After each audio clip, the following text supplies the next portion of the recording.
21শে আগস্টের যে মামলা, এই মামলা আমরা মেইন বিল্ডিংয়ে 15 নম্বর কোর্টে যে বেঞ্চ, ওই বেঞ্চে ইতিমধ্যে শুনানি শেষ হয়েছিল।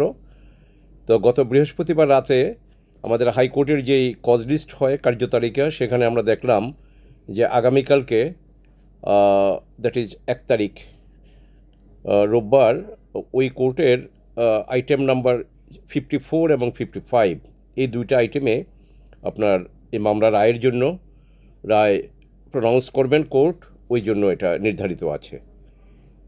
তো এই মামলা দীর্ঘদিন অন্য বেঞ্চে শুনানি হয়েছিল, এই বেঞ্চেও আসার পরে আপনার ইলাবোরেটলি এবং খুব এক্সস্টিভলি আমরা শুনানি করেছি।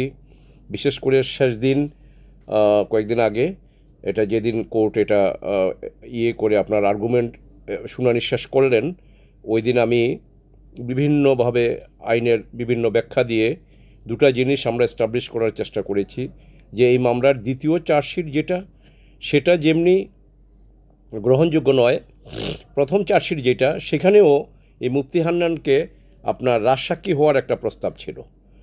তো আপনার এভিডেন্স অ্যাক্টের 24 ধারা অনুযায়ী কাউকে যদি কোনো রকমের করে আপনার কোনো প্রলোভন দিয়ে যদি তার স্বীকারোক্তি নেওয়া হয়, সেই স্বীকারোক্তিটা আইনের চোখে এটা গ্রহণযোগ্য নয়।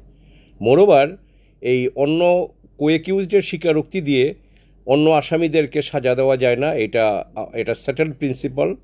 মোরওভার আপনার এই যে যেটা ক্রিমিনাল কনস্পিরেসি, যেটা এই ক্রিমিনাল কনস্পিরেসি সেকশন 120B, তাতে করে ওই কোএকিউজডের কনফেশন আপনার এই 120B-তে সেকশন 10 অনুযায়ী কোএকিউজডের কনফেশন দ্বারা 120B এস্টাবলিশড হবে না।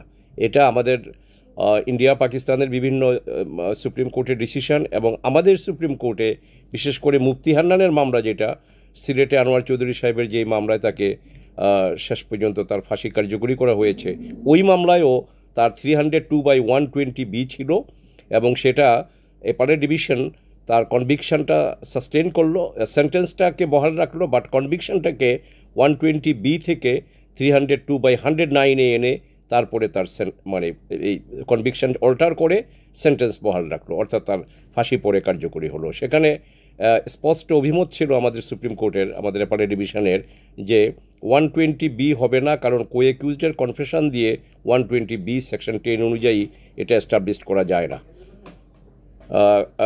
কাজেই আমরা এই মামলায় আমি যেটা বিজ্ঞ কোর্টের কাছে নিবেদন করেছি যে আমরা সকল আসামিদের আপনার খালাস আমরা প্রার্থনা করেছি, কারণ এই মামলা কোনো অবস্থাতেই কোনো আসামির বিরুদ্ধেই এই মামলা প্রমাণিত হয়নি।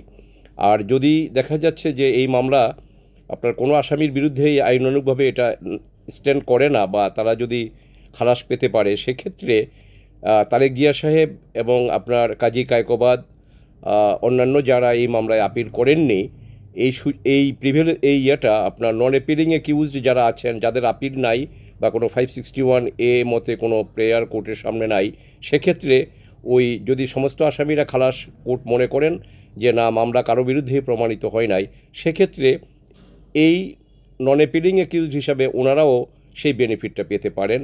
এটা আমাদের এখানে সুপ্রিম কোর্টের বিভিন্ন নজির আমরা তুলে ধরেছি এবং কোর্টের কাছে আমরা নিবেদন করেছি।